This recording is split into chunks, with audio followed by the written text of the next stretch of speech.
Vale, bienvenidos, vamos con el experimento rendición, capítulo 13, y dice así: el experimento de toda una vida. Hasta entonces mi camino hacia la libertad interior había girado en torno a la meditación. Había recurrido a dicha práctica para encontrar un estado de paz y serenidad, y estaba dando resultado, hasta cierto punto.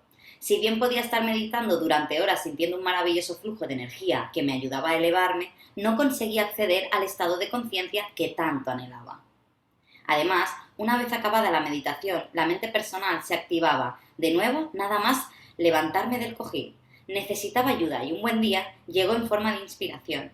Caí en la cuenta de que quizá había enfocado mal mi trabajo interior. En lugar de tratar de liberarme por medio de aquietar la mente, tal vez debía centrarme en averiguar qué era lo que la activaba tanto. ¿Qué motivaba mi parloteo interior? Si hacía frente a la causa del problema, éste desaparecería. Tal toma de conciencia abrió la puerta a una dimensión de la práctica completamente nueva y excitante. Mi autoindagación me llevó a darme cuenta de que la mayor parte de mi actividad mental estaba relacionada con mis gustos y aversiones. Cuando la mente prefería o rechazaba algo, expresaba activamente ese agrado o ese desagrado. Era obvio que las preferencias causaban gran parte del diálogo interior sobre cómo controlar los aspectos de mi vida. En un audaz intento de liberarme de esa atadura, resolví dejar de escuchar todo lo referido a mis preferencias personales y, en vez de eso, iniciar la práctica de aceptar todo lo que la vida me presentara. Aceptar todo lo que la vida me presentara. Quizá este cambio de enfoque podría ayudarme a encontrar la paz. Comencé con algo muy simple: el tiempo. ¿De verdad era tan complicado dejar que lloviera en los días lluviosos y que saliera el sol en los soleados sin quejarse? Aparentemente, la mente era incapaz de hacerlo. ¿Por qué tiene que llover precisamente hoy? Siempre llueve cuando no lo deseo. Podía haber llovido durante el resto de la semana. ¡Qué mal! Simplemente sustituí todo ese ruido absurdo por ¡qué bien! Está lloviendo. La práctica de la aceptación resultó ser sumamente poderosa y sin duda me ayudó a calmar la mente. Así pues, decidí ampliar la variedad de situaciones con las que practicar. Recuerdo a la perfección que resolví que cuando me resistiera a lo que me ofrecía la vida, debido a mis preferencias, me desprendería de ellas y confiaría en la vida dejando que las cosas siguieran su curso. Realmente se trataba de un terreno que no había explorado nunca. ¿A dónde me llevaría? ¿Qué me sucedería si dejaba de guiarme por mis preferencias? Lejos de asustarme, estos interrogantes me fascinaban. No deseaba controlar mi vida, sino que anhelaba ser libre para volar alto por encima de mí mismo. Comencé a contemplar ese reto como un gran experimento. ¿Qué podía ocurrirme si abandonaba mis resistencias y permitía que el fluir de la vida tomara el mando? Las reglas del experimento eran bien simples. Trataría cada suceso que la vida me presentara como una oportunidad para trascender el yo personal. Cuando este último se quejara, soltaría el deseo de control y me rendiría ante la realidad que estuviera expresándose en mi vida. De este modo nació el experimento rendición y estaba absolutamente dispuesto a ver a dónde me dirigía.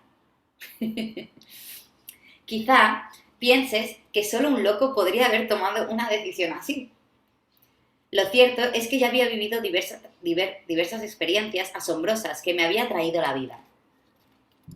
Había sido testigo de las señales sutiles que me había llevado a las montañas de México y a vivir momentos inolvidables con los campesinos mexicanos.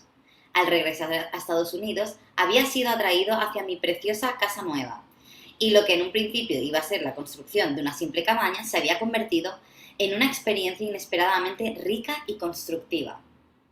Era obvio que yo no había hecho nada, sino que todo eso me había sucedido.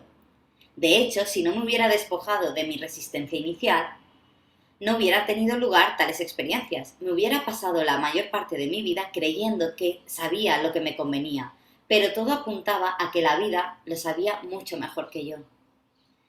Iba a poner en prueba la suposición de que nada ocurre por casualidad hasta sus últimas consecuencias.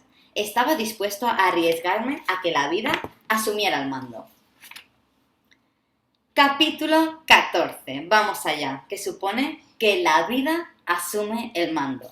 Así se titula. Si bien rendirse al fluir de la vida parecía una decisión atrevida, lo cierto es que no estaba demasiado expuesto a grandes desafíos, ya que pasaba la mayor parte del tiempo tranquilo, a solas en mi finca. Sin embargo, había una excepción. Seguía oficialmente en la universidad hasta que no hiciera los exámenes de calificación y la tesis, lo cual implicaba seguir recibiendo una beca de estudios y la obligación de impartir un curso al semestre de micro o macroeconomía. Tenía 3 clases semanales de 1 hora de duración. Los días de clase realizaba las prácticas de yoga de la mañana y del mediodía.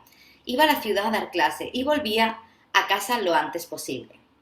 No creo que mi compañía fuera especialmente grata, pues me había vuelto completamente insociable. A menos que algún alumno me formulara una pregunta después de clase, esquivaba las conversaciones todo lo posible. Siempre me ponía la misma ropa, unos vaqueros y una camisa vaquera de manga larga, llevaba coleta y usaba sandalias, o bien iba directamente descalzo.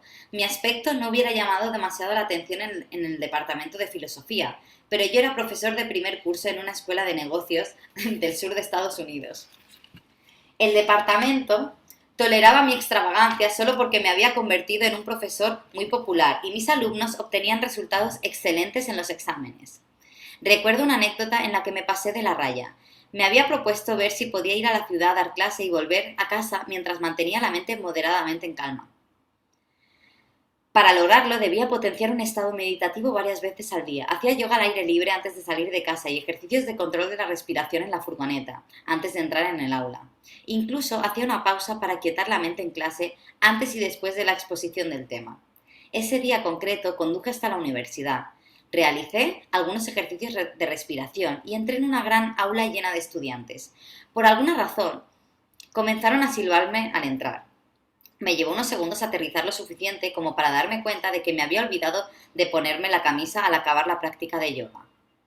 Aun cuando me había presentado en clase descalzo y medio desnudo, no me alteré lo más mínimo, simplemente pregunté a los alumnos si deseaban que canceláramos la clase o que siguiéramos adelante. La respuesta fue unánime, de modo que impartí mi clase de macroeconomía al margen de mi atuendo, o mejor dicho, de la falta de este.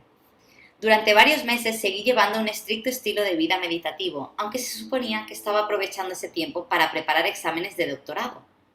Naturalmente, aún no había abierto ni un solo libro y no tenía ninguna intención de hacerlo. Había dicho adiós a esa parte de mi vida, o al menos así lo pensaba. Un día, al final de mi clase de economía, el doctor Goffman salió a mi encuentro en el pasillo porque deseaba hablar conmigo. La voz de la cabeza se puso en alerta de inmediato, intuyendo problemas. Él seguía siendo el director del departamento y seguramente habría llegado a sus oídos la anécdota de la camisa. Pero como siempre, la voz estaba equivocada. El doctor Goffman me contó que le habían llamado por teléfono de la oficina del gobernador en Tallahassee. Al parecer, se había decidido construir en Gainesville uno de los centros de estudios superiores más importantes de Florida. Para ello debían contar con un líder capacitado que no solo se hiciera cargo de las responsabilidades educativas, sino también de la recaudación de fondos y la gestión financiera. Así pues, el comité había elegido a uno de los más destacados banqueros del estado como presidente del nuevo centro. Mientras él hablaba, en mi mente se repetían los mismos pensamientos. ¿Por qué me cuenta todo esto? ¿Qué tiene que ver conmigo? Debería volver a casa. Mis interrogantes obtuvieron una pronta respuesta. Por lo visto, la legislación de Florida exigía que el presidente de un centro de estudios superiores fuera doctor, pero Alan Robertson, el banquero elegido, no lo era. Dadas las circunstancias, habían pensado en ayudar a adquirir el doctor, brindándole el apoyo de uno de los mejores estudiantes que tuviera una formación académica similar a la suya. Por sorprendente que parezca, yo había sido el estudiante elegido. La voz interior se disparó. La observaba gritar: «No, no puedes hacer eso. Ya lo dejé. Necesito entregarme a la práctica de la meditación y de ninguna manera voy a retomar mis antiguos libros de economía. He terminado con todo eso». En medio de estas protestas recordé que el compromiso que acababa de adoptar consistía en rendirme ante lo que la vida me ofreciese. La voz que observaba no era mi consejera espiritual, sino un auténtico lastre, y ahora tenía la oportunidad de quitarle el mando. Mientras el doctor Goffman esperaba mi respuesta, yo me sentía incapaz de pronunciar una respuesta afirmativa. Pero, finalmente, Me escuché decir en alto: sí, me gustaría ayudarlo, le daré clase. La suerte estaba echada. Mi gran experimento de rendición había comenzado de verdad. Había dejado de controlar mi vida. Vamos allá. Son las 4:02, yo creo que nos da tiempo al El Príncipe y el Mendigo, uno más, y compartimos. Ahora que estaba interesante, ¿no? En el momento rendición. Dar clases a Alan Robertson no modificó sustancialmente mi estilo de vida. Quedamos en aprovechar los días que yo impartía clase para trabajar un par de horas con él. Nos reuníamos en el despacho del rector del campus antiguo del Santa Fe College, en el centro, cerca de la universidad. Formábamos una curiosa pareja. Alan era un exitoso banquero de traje con chaleco y yo un yogui con coleta que llevaba vaqueros y sandalias. La verdad es que al principio no sabía a qué atenderme, pero Alan resultó ser una persona de mente abierta, excepcionalmente afectuosa. Además, estaba muy agradecido por mi ayuda. Esto no quiere decir que no se dieran momentos incómodos. Nuestro primer choque estuvo relacionado con la retribución de mis servicios, pues le dije que no deseaba que me pagara nada por las clases, y aunque insistió, yo mantuve una postura firme. Alan trató de hacerme ver que él era un exitoso banquero que se había convertido en rector, y yo un estudiante que vivía con una beca de $250 al mes. Si bien todo aquello era cierto y además me había gastado todos mis ahorros en la compra del terreno y la construcción de mi casa, yo estaba apoyándole con sus estudios como un acto de rendición al fluir de la vida, y tenía bien claro que no deseaba que me pagara. Con el tiempo, Alan aceptó que mantuviéramos una relación no comercial y nos hicimos buenos amigos. A veces venía a estudiar a mi casa y dábamos largos paseos. A él le agradaba conocer los detalles de mi peculiar forma de vida, y yo disfrutaba de la compañía de aquella persona tan especial que se ocultaba tras un traje de banquero. Incluso, en alguna ocasión, llegué a aceptar la invitación a cenar de su mujer. A pesar de mi resistencia inicial, comencé a considerar nuestra relación como otro regalo mágico de la existencia. Al cabo de algún tiempo, Alan ya había progresado lo suficiente como para presentarse a los exámenes de doctorado, y me sorprendió que me propusiera que yo hiciera lo mismo. Si bien no tenía ningún interés en ello, especialmente porque habíamos preparado únicamente 2 de mis 3 áreas principales de estudio, finalmente accedí a sus deseos. Me inscribí para los 2 exámenes que habíamos preparado junto con la intención de dejar el tercero para más adelante, si es que llegaba a presentarme alguna vez. Pero cuando recibí la confirmación de la universidad, me di cuenta de que en administración me habían inscrito por error en los 3. ¿Qué se suponía que debía hacer? ¿Rendirme y dejarlo estar? Resolví observarme con objeto de descubrir el motivo por el que me asustaba tanto ese tercer examen. Si no tenía intención alguna de doctorarme, ¿por qué me importaba tanto? Descubrí que tenía miedo de decepcionar a los demás. Sabía que si me examinaba de finanzas públicas, un campo para el que no estaba preparado, suspendería miserablemente. La perspectiva de fracasar me inquietaba mucho y activó en mí un incesante monólogo interior sobre cómo esquivar la situación, hasta que caí en la cuenta de que me hallaba ante la oportunidad de liberarme de esa parte de mí. Ya no veía el fallo administrativo como un problema, sino como un desafío para un paso más en la senda de la liberación. De modo que tomé la decisión de presentarme a los 3 exámenes y aceptar de buen grado la experiencia de suspender el tercero. Los 2 primeros exámenes fueron como la seda. Había trabajado mucho con Alan en la materia y lo dominaba bastante. Cuando se aproximaba la fecha del tercer examen, me dispuse para afrontar lo inevitable. Iba a enfrentarme al examen con resolución y a dejar que una parte de mi ego tuviera una muerte dolorosa. Pero lo que acabó sucediendo me transformó para el resto de mi vida. El día anterior al examen cogí el libro de finanzas públicas por primera vez. Lo saqué al exterior y lo dejé junto a mí mientras hacía yoga. Cuando finalicé la sesión me sentía sereno y en paz, absolutamente preparado para afrontar la dura prueba que tendría lugar al día siguiente. Como para familiarizarme con la espada que iba a darme muerte, abrí el libro al azar y leí 2 páginas que aparecieron ante mis ojos. Repetí este ritual 3 veces antes de alzar el libro hacia el cielo como una señal de mi disposición a rendirme. Al día siguiente me observé atentamente para ver cómo reaccionaba la voz, y para mi sorpresa descubrí que me sentía sumamente en paz con respecto a la prueba que se acercaba.